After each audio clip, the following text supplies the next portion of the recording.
आज का यह वीडियो इंजीनियर के लिए बहुत ही ज़्यादा इम्पोर्टेंट होने वाला है, क्योंकि टाइम्स ऑफ इंडिया के रिपोर्ट की माने तो 2023 में 30% जॉब जो है ये आपकी अमेरिका में कट होने वाली है। इसका सबसे ज़्यादा इम्पैक्ट इंडिया की आईटी कंपनी पर पड़ेगा, क्योंकि मैं आपको बताऊं तो जितनी इंडिया की आईटी कंपनियां हैं जैसे कि विप्रो, एचसीएल, टेक महिंद्रा, इन्फोसिस जैसी जितनी सारी कंपनियां हैं ये अपने प्रोजेक्ट मैक्सिमम यूएसए, इसके अलावा ये बहुत सारे अदर कंट्री से अपने प्रोजेक्ट को लेती हैं। इंडिया में बहुत ही कम प्रोजेक्ट लिया जाता है आईटी सेक्टर में, तो ये सारी कंपनियां विदेश से ही काम के भरोसे में रहती हैं। और ऐसे में अगर यहाँ पे 30% जॉब्स कट होंगी तो जाहिर सी बात है इंडियंस जो कि अमेरिका में काम करते हैं आईटी सेक्टर या फिर अन्य बहुत सारे फील्ड में, वो डायरेक्टली अपने कंट्री की तरफ विजिट करेंगे। इसके अलावा अगर वहाँ पर जॉब्स कट होंगी इसका मतलब ये है कि 2023 में कुछ प्रोजेक्ट भी कट होने वाले हैं, जिसका सीधे सीधे इम्पैक्ट आपकी आईटी कंपनी पर पड़ने वाला है। इसका असर हम देखें तो अब से दिखना शुरू भी हो गया है।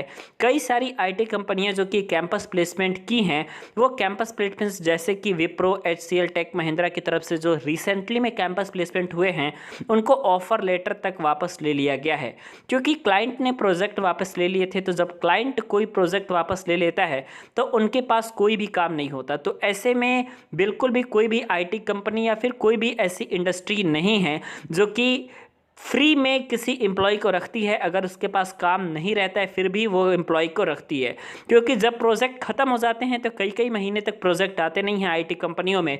तो इसलिए नई हायरिंग आपकी बिल्कुल भी बंद हो गई है और जितने लोगों को हायर किया गया तो उनको भी ऑफर लेटर नहीं दिया गया है।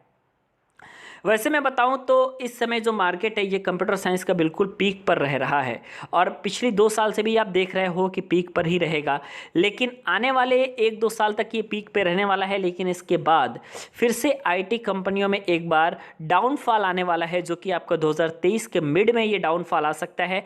तो ऐसी बात नहीं है कि ये जो 2023 के मिड में जो डाउनफॉल आएगा तो यहाँ पर आई कंपनियाँ बिल्कुल ही हायरिंग बंद कर देंगी, ऐसी बात बिल्कुल भी नहीं है। आई कंपनियाँ फिर भी हायर करेंगी, लेकिन जहां वह हर साल 1 लाख कैंडिडेट को हायर करती थी ये रेशियो घट करके 50,000 पहुंच जाएगा या फिर 40,000 पहुंच जाएगा।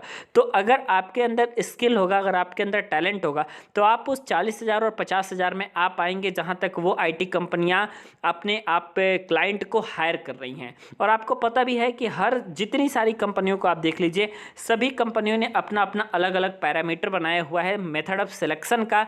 कई सारी कंपनियां डायरेक्टली आपके स्क्रीन पे प्रोग्राम देती है, वहाँ पे टेस्ट होता है, टेस्ट होने के बाद फाइनल इंटरव्यू होता है, उसके बाद आपको ऑफर लेटर दिया जाता है। कई जगह सिर्फ और सिर्फ कैंपस प्लेसमेंट से ही स्टूडेंट्स को लिए जाते हैं। तो ऐसे में कोई दिक्कत की बात नहीं है। अगर आप मेहनत कर रहे हैं, एक्चुअली में अगर आप इंटरेस्टेड हैं तो फिर आपके लिए मार्केट आने वाले कोई भी समस्या नहीं रहने वाली है। बाकी सारे ब्रांच की तरफ बात करें तो बाकी सारे ब्रांच में कोई बहुत ज़्यादा असर पड़ने वाला नहीं है, क्योंकि मैकेनिकल के आप बारे में देखिए तो मैकेनिकल का पहले मार्केट बहुत ही तेज़ उठा था। मैकेनिकल इंजीनियरिंग की भारी डिमांड आई थी, ऐसे में बहुत सारे लोग लगातार मैकेनिकल इंजीनियरिंग की तरफ भागे और मैकेनिकल इंजीनियरिंग में फिर से अब वो हाल हो गया कि जल्दी मैकेनिकल इंजीनियर को जॉब नहीं मिल रही है। कैंपस प्लेसमेंट की बात करें तो बीटेक के बाद कोई ज़्यादा कंपनी हायरिंग में चॉइस नहीं दिखा रही है कि वो किसी कॉलेज में जाकर के मैकेनिकल इंजीनियर को हायर करें। लेकिन एक ज़माना था जबकि मैकेनिकल इंजीनियरिंग की बहुत ही ज़्यादा डिमांड हुआ करती थी अपने इंडिया में, तो उसका भी डाउनफॉल आया। फिर से क्या पता आने वाले समय में अगर टेक्नोलॉजी और डेवलप होगी तो मैकेनिकल का फिर से आपका डिमांड आ जाएगा। लेकिन फ़िलहाल अगर हम बात करें तो यहाँ पे तो बहुत ही ज़्यादा मंदी नहीं कहेंगे, लेकिन एक तरीके से ये है कि हायरिंग बहुत कम हो रही है मैकेनिकल में, सिविल में, इलेक्ट्रिकल में। आने वाला समय इलेक्ट्रॉनिक्स के लिए बहुत ही बेहतर होने वाला है, क्योंकि जैसे जैसे टेक्नोलॉजी बढ़ेगी वैसे वैसे सेमीकंडक्टर की मैन्युफैक्चरिंग बढ़ेगी, मोबाइल कंपनियाँ तेज़ी के साथ इंडिया की तरफ आएंगी और अपना अपना प्लांट लगाएंगी, तो जाहिर सी बात है जॉब तो क्रिएट होगा ही।